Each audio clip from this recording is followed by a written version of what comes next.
శబరి అనే సినిమాలోని ఒక సింగిల్ని నా చేతి మీదుగా రిలీజ్ చేశారు. అలసిన అనే పాట అనురాగ్ కుల్ గారిని పాడారు. గోపి సుందర్ మ్యూజిక్లో రెహమాన్ గారు అద్భుతమైన లిరిక్స్ ఇచ్చారు.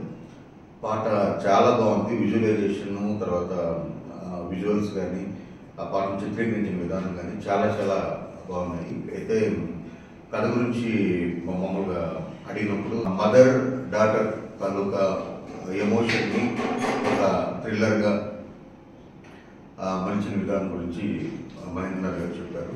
But end of the day ఈ సినిమా చాలా పెద్ద సక్సెస్ అవ్వాలని కోరుకుంటున్నాను. ఎందుకంటే మహేంద్ర గారితో నాకున్న అనుబంధం కానీ, at the same time Varalakshmi Satyakumar లాంటి ఒక వర్స్టైల్ యాక్టర్ సినిమాని చేయడం, ఫిమేల్ ఓరియంటెడ్ కథలు చాలా తక్కువగా వస్తున్న రోజుల్లో తెలుగులో ఫిమేల్ ఓరియంటెడ్ స్టోరీని అని అనుకోవడం, అది కూడా ఒక మంచి కళాబలం ఉన్న సబ్జెక్ట్ని అనుకోవడం కూడా చాలా హ్యాపీగా అనిపించింది.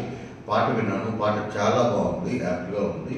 అంటే ఒక ఎమోషన్తో అట్ ద సేమ్ టైం ఒక మోటివేషన్ రెండు కలిసిన ఒక సాంగ్ని గోపి సుందర్ గారు చాలా బాగా స్వరపరిచారు.